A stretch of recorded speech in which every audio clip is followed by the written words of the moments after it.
ಆದಿಕಾಂಡ ಅಧ್ಯಾಯ 10. ನೋಹನ ಮಕ್ಕಳಿಂದ ಉತ್ಪತ್ತಿಯಾದ ಜನಾಂಗಗಳ ಪಟ್ಟಿ. ನೋಹನ ಮಕ್ಕಳಾದ ಶೇಮ್, ಹಾಮ್, ಯಫೇತರ ವಂಶದವರ ಚರಿತ್ರೆಯು. ಜಲಪ್ರಳಯವಾದ ಮೇಲೆ ಅವರಿಗೆ ಮಕ್ಕಳು ಹುಟ್ಟಿದರು.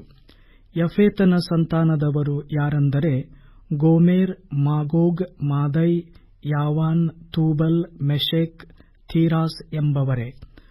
ಗೋಮೆರನ ಸಂತಾನದವರು ಅಸ್ಕೆನಸ್, ರೀಫತ್, ತೋರ್ಗಮ್ ಎಂಬವರು. ಯಾವಾನನ ಸಂತಾನದವರು ಎಲೀಷಾ, ತಾರ್ಷೀಷ್, ಕಿತ್ತೀಮ್, ದೋದಾ ಎಂಬ ಸ್ಥಳಗಳವರು. ಇವರು ಸಮುದ್ರದ ರೇವುಗಳಲ್ಲಿ ಹರಡಿಕೊಂಡರು. ದೇಶ, ಭಾಷಾ, ಕುಲ, ಜನಾಂಗಗಳ ಪ್ರಕಾರ ಇವರೇ ಯಫೇತನ ವಂಶದವರು. ಹಾಮನ ಸಂತಾನದವರು ಯಾರೆಂದರೆ ಕೂಷ್, ಮಿಚ್ರಯಿಮ್, ಪೂತ್, ಕಾನಾನ್ ಎಂಬವರೇ. ಕೂಷನ ಸಂತಾನದವರು ಸೆಬಾ, ಹವೀಲ್, ಸಬ್ತಾ, ರಗ್ಮ, ಸಬ್ತಕ ಎಂಬ ಜನಾಂಗಗಳು. ರಗ್ಮ ಸಂತಾನದವರು ಶೆಬಾ, ದೆದಾನ್ ಎಂಬ ಜನಾಂಗಗಳು. ಕೂಷನು ನಿಮ್ರೋದನನ್ನು ಪಡೆದನು. ಅವನು ಪರಾಕ್ರಮದಿಂದ ಮೊದಲನೆಯ ಭೂರಾಜನಾದನು. ಅವನು ಅತಿ ಸಾಹಸಿಯಾದ ಬೇಟೆಗಾರನು. ನಿಮ್ರೋದನಂತೆ ಅತಿ ಸಾಹಸಿಯಾದ ಬೇಟೆಗಾರನೆಂದು ಈಗಲೂ ಹೇಳುವುದುಂಟಲ್ಲ. ಶಿನಾರ್ ದೇಶದಲ್ಲಿರುವ ಬಾಬೆಲ್, ಎರೆಕ್, ಅಕ್ಕದ್, ಕಲ್ನೆ ಎಂಬ ಪಟ್ಟಣಗಳೇ ಅವನ ರಾಜ್ಯದ ಮೂಲ ಪಟ್ಟಣಗಳು. ಅವನು ಆ ದೇಶದಿಂದ ಹೊರಟು ಅಶ್ಶೂರ್ ದೇಶಕ್ಕೆ ಬಂದು ನಿನೆವೆ, ರೆಹಬೋತೀರ್, ಕೆಲಹ ಎಂಬ ಪಟ್ಟಣಗಳನ್ನೂ ನಿನೆವೆಗೂ ಕೆಲಹಕ್ಕೂ ನಡುವೆ ಇರುವ ರೇಸೆನ್ ಪಟ್ಟಣವನ್ನು ಕಟ್ಟಿಸಿದನು. ಇವೆಲ್ಲ ಒಟ್ಟಾಗಿ ಮಹಾಪಟ್ಟಣವೆಂದು ಪ್ರಸಿದ್ಧವಾಗಿದೆ.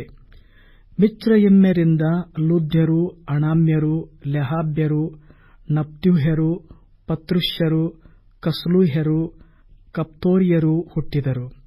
ಕಸ್ಲೂಹ್ಯರ ಬಳಿಯಿಂದ ಫಿಲಿಷ್ಟಿಯರು ಹೊರಟು ಬಂದರು.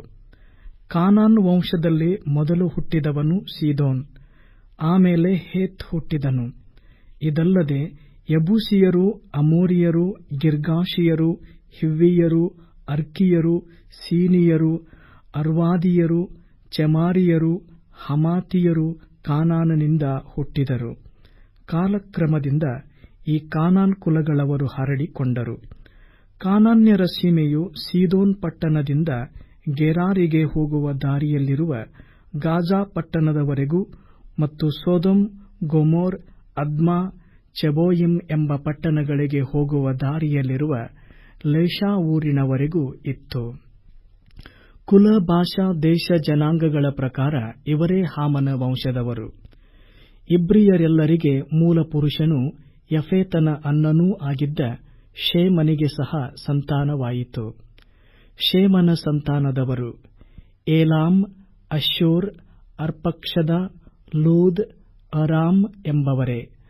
ಅರಾಮ್ ಸಂತಾನದವರು ಊಸ್, ಹೂಲ್, ಗೆಥೆರ್, ಮಷ್ ಎಂಬವರೇ. ಅರ್ಪಕ್ಷದನಿಂದ ಶೆಲಹನೂ, ಶೆಲಹನಿಂದ ಎಬರನೂ ಹುಟ್ಟಿದರು. ಎಬರನಿಗೆ 2 ಮಕ್ಕಳು ಹುಟ್ಟಿದರು. ಒಬ್ಬನಿಗೆ ಪೆಲೆಗೆಂಬ ಹೆಸರು.